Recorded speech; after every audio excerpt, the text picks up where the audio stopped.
All right, the gate was 5.7 million. Attendance was 17,500. It was a sellout. What we did was, it was such a good night. It was a hard night we did performance bonuses for Cormier, Roundtree, Pettis, and Costa.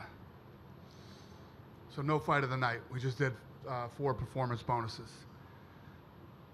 Who's got the first question? Dana, pretty, as you said, pretty entertaining night. Ended with a incredible finish. Can you talk about, I guess, your reaction to watching that fight play out and kind of where you think DC now ranks all time in the history of UFC? One of the best of all time. This was the right fight for him in that, if you think about his career, he steps down from heavyweight to go to light heavyweight because his friend is a heavyweight. So he goes to 205, has an incredible career down there, but has that John Jones thing, And John Jones is, in my opinion, if not one of the greatest of all time. Could be the potential that John Jones had. Who knows what he could have done at heavyweight and everything else. So he's got the shadow of John Jones. Moves back up to heavyweight and knocks out the best heavyweight ever in UFC history in the first round decisively. I think that what this does is it finally gives him the respect that he deserves. And, he's a two division champion. And, now he's got a big fight ahead of him, a big fight, big payday. And it couldn't happen to a better guy. He's an incredible ambassador for the sport. I said a long time ago, I told Daniel, if you're my champion for the rest of my career, I'll be a very happy man. He's a great analyst. He does a great job on television. I just can't say enough good things about the guy, and I'm really happy for him. I mean, just to get it clear on the record, it seems obvious the Lesnar fight is next for him. You can say that for a fact that is the fight that's being booked. Yeah, we're definitely going to make that fight. So Lesnar hit me up a couple days ago and says, sorry I went dark on you, but I had some stuff I had to take care of, and I'm going to come to the fight this weekend. Okay. See you Saturday. He came here tonight. He was all fired up, if you couldn't tell. I mean, right when he got to my seat on the side, he was acting like a lunatic. He was fired up and excited for this fight. His gut told him Stipe, because he felt that Cormier put too much weight on for this fight. He thought it was going to affect him. And it didn't. The second half of the year calendar was announced tonight. Is there a date on that calendar that makes sense for this fight? I don't know right now.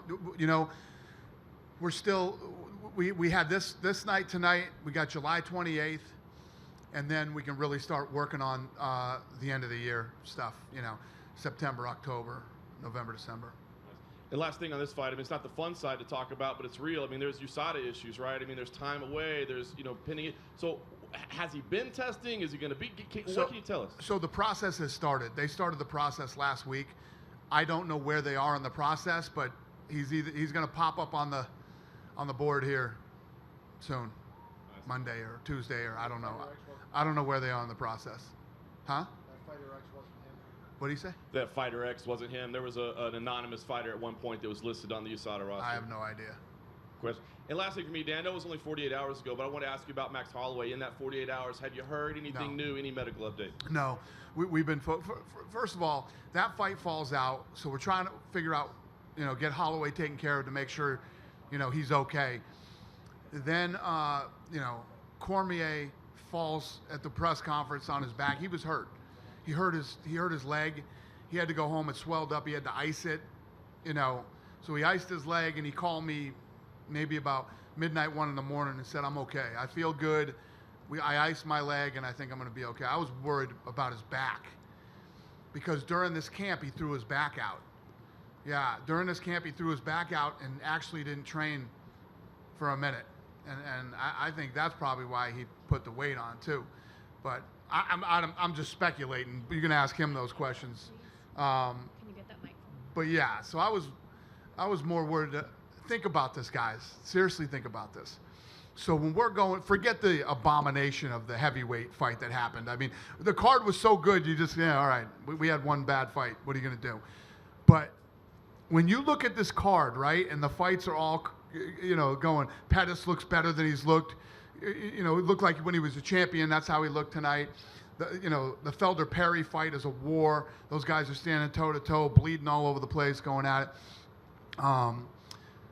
Roundtree has the unbelievable knockout. The Costa fight is unbelievable. And now imagine we're going to these fights, and you imagine if the co-main event had stayed in there, because that co-main event would have been ridiculous. And then the main event, I was sitting there seriously going, this might have been the most epic card that we've ever done. And it's hard to say that because we've had so many great cards, but yeah, it was a good night. It was a good night. I'm happy it's behind me and ready to move on to July 28th. But good night, really good night. Dana, right here. Yeah. So you were in the cage, obviously, with Brock, and you mentioned that he was excited after when he was sitting next to you. What did you think of kind of Brock's theatrics? I mean, we've seen Brock and DC on a card before. They have, there is some sort of relationship there.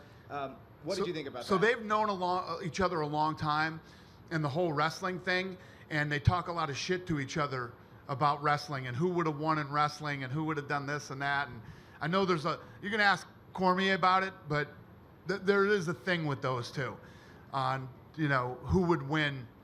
And now they're going to find out. What did you say to him when he pushes, when he pushes DC? What were you saying to him in the cage? I said, calm down, relax, stop. We get it. There's going to be a fight. Calm down. Yeah, they were both fighting. You see DC push me up against the cage? Man, I'm too old for this shit. You can't be doing that to me. And they were all fired up. Everybody in there was crazy. Then Cormier's little guy starts running over, pushing Brock, and I'm like, this is about to turn into a shit show that the commission is not going to like. So I just tried to get everybody to chill out. And awesome. Last question. Paulo Costa, you mentioned he won a performance bonus tonight. What did you think about his performance? And they released the schedule. You're going to Brazil in September. Is he someone that you could headline a card with Yes. in Brazil? Yeah, I think that kid is the next big Brazilian star. He's on his way. Good looking, incredible physique, and fights like an animal. And I was also impressed with Uriah Hall. Uriah Hall went out there. Now, the guy that I thought Uriah Hall was going to be at the end of The Ultimate Fighter was the guy that I saw fight tonight. That was the guy that I expected him to be after The Ultimate Fighter. He fought an incredible fight tonight. He was in his face. He was, every time he'd get hit, he'd punch back with 2 or 3 punches, kicks, and it was awesome. Great fight. Dana, right here. Obviously a tough result for Stipe, but you mentioned, his accomplishments. How would you best encapsulate his last 2.5 years and what he's done for the heavyweight division? Yeah, what he's done has been unbelievable. He broke the record, and in this fight, when that fight started, these guys went right at each other. They stood in each other's face. Both guys kept pressing forward. Nobody was running, staying away. These guys went in and went toe to toe, both getting hit with big shots. And it was, when you want to see a great heavyweight championship fight with what was on the line for both guys tonight, you couldn't have wrote it any better than how they fought. Both of them fought an incredible. I thought that fight was great. Stipe's 2.5 year, yeah, awesome. And Stipe's not done yet. Stipe's one of the best in the world, and he'll be back. Dana, do you feel like going into the fight, it might have been better for you had Stipe won the fight? Just, you look long term. He's going to be around where DC has a date that he's going to retire.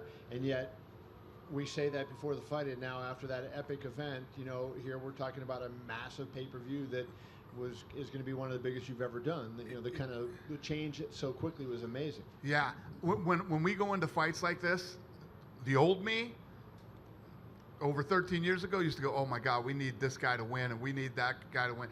I don't even think like that. None of that stuff even crosses my mind.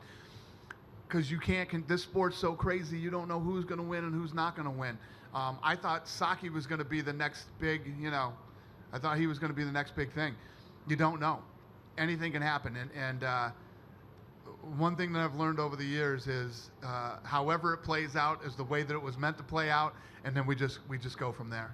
And I just want to see if you can go into DC a little bit more. What makes him so great? Because you look at him and you say, you know, he doesn't have the great physique like Costa has, and, you know, he doesn't seem like incredibly quick, and, you know, he's a wrestler, not a boxer maybe, but he seems like he does everything well. Like, can you put your finger on why he is so good? He's such a unique guy, man, in every way, shape, and form. He's so articulate. He's a really smart guy. I love the way when he's commentating how he can break down a fight and explain it to you. It's almost like Rogan. He's so good. He's great at interviewing people. Then you talk about him as a fighter, right? Yeah, he definitely doesn't look like a fighter. Looks out of shape, looks heavy, you know.